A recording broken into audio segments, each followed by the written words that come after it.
Audio Jungle.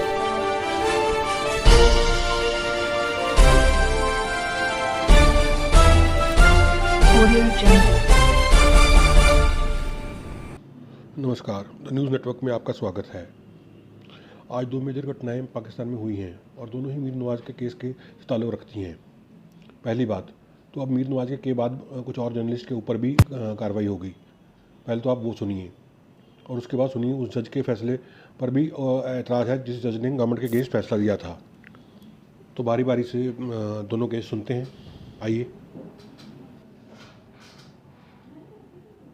Islamabad में prime minister Imran Khan साहब ने ये अहकामात जारी किए हैं कि वो सहाफ़ी हजरात या ख़वातीन भी जो उनकी हुकूमत पे बहुत ज़्यादा तनकीद करते हैं, बहुत ज़्यादा मुखालिफत करते हैं, मुसलसल तनकीद करते हैं, अब उनके ख़िलाफ़ मुकदमात बनाए जाएँ और उनको गिरफ्तार। होता ये है, मुख्तलिफ अखबारात भी हैं और सोशल मीडिया पर ख़बर ये गर्दिश कर रही है कि नजम सेठी, हामिद मीर, सलीम साफ़ी, मुर्तज़ा सोलंगी, आमिर मीर, इमरान शफकत, आसमा शिराजी, गरीदा फारूकी, कामरान शाहिद, असद तूर, अबसार आलम और नदीम मलिक की गिरफ्तारी के लिए मवाद का बंदोबस्त किया जा रहा है।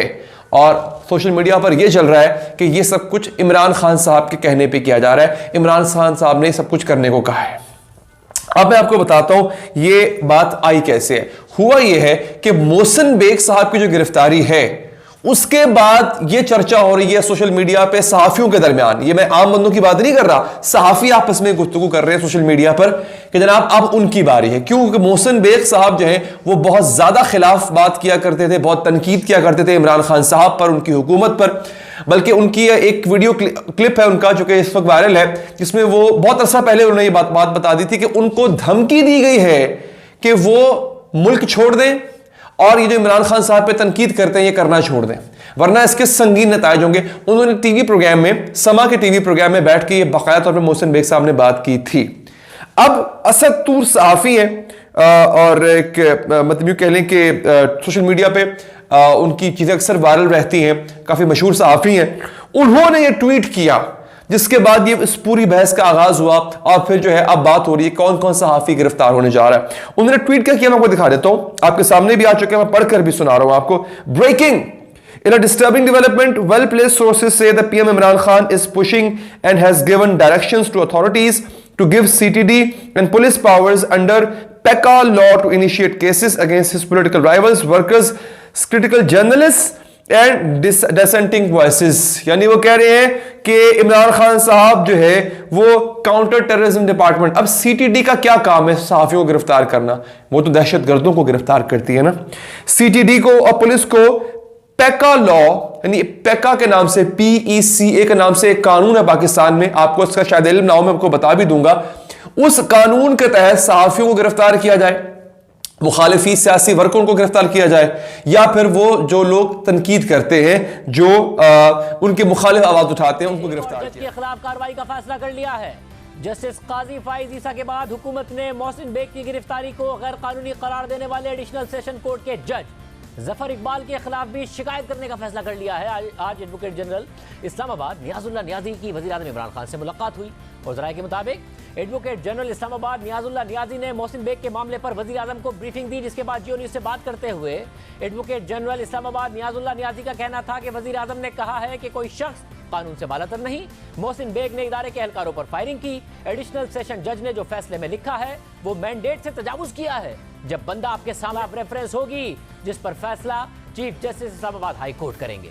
मगर ये पहली बार नहीं है कि हुकूमत ने अपनी कार्रवाइयों और पॉलिसियों के खिलाफ आने वाले फैसलों पर नाराजगी का इजहार करके किसी जज के खिलाफ कार्रवाई का फैसला किया है। इससे पहले ऐसी कई मिसालें मौजूद हैं। देने वाले जज के खिलाफ रेफरेंस दायर करने जा रही है, इस हवाले से हम बात करेंगे। हमारे साथ मौजूद हैं आज वज़ीर आज़म से ही मुलाकात करने वाले एडवोकेट जनरल इस्लामाबाद नियाजुल्लाह नियाजी। नियाजुल्लाह नियाजी साहब, बहुत शुक्रिया। आज आपकी वज़ीर आज़म से मुलाकात भी हुई है और क्या दुरुस्त है कि वज़ीर आज़म ने जो जज हैं जिन्होंने कल फैसला दिया उनके खिलाफ कार्रवाई का कहा है आपसे?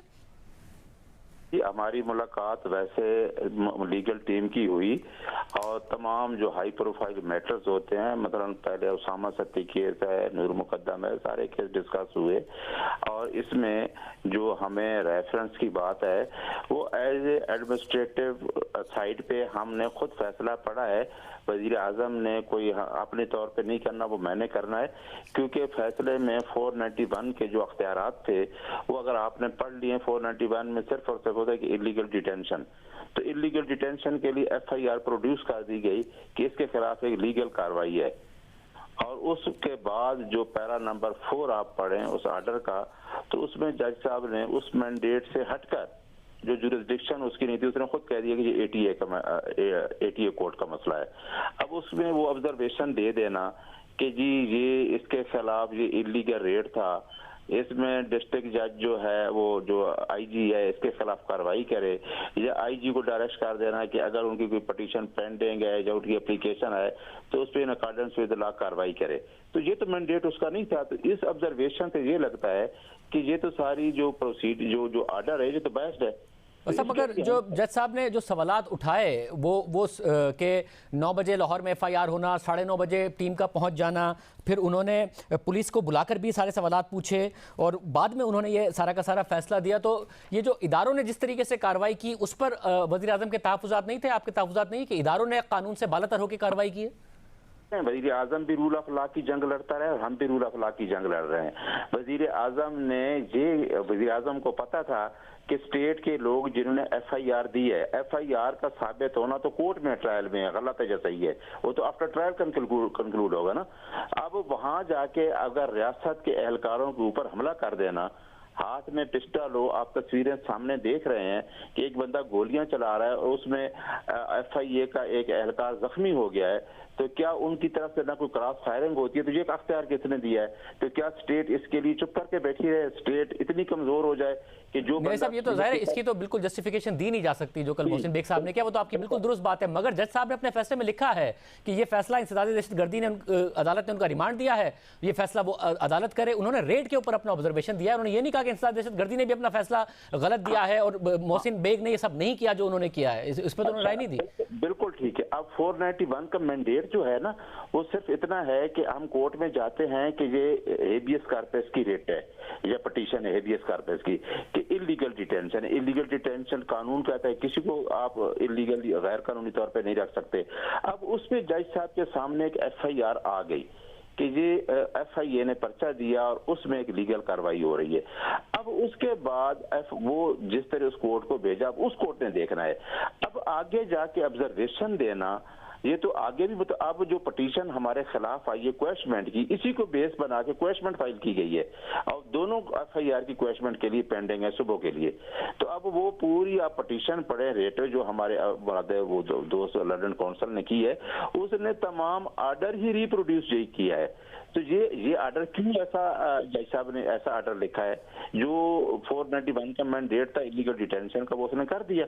तो आप क्या करेंगे अब उनके खिलाफ, क्या कार्रवाई करने का सोच रहे हैं? देखिए हमने तो चीफ जस्टिस को अप्रोच कर रहे हैं इस्लामाबाद हाई कोर्ट को, उसको हम पटिशन फाइल करें कंप्लेंट की ये ऑब्जर्वेशन देखें कि आया 491 के मैंडेट में ये दिया है, ये क्या बेस्ट इनकी ऑब्जर्वेशन नहीं है कि एक पुलिस को डायरेक्ट करना कि इन अकॉर्डेंस विद लॉ देखें अगर उसकी कोई पटिशन पेंडिंग है या उसकी आई है या आने वाली है तो उस पर बाद में देखें और पुलिस के खिलाफ कार्रवाई करें।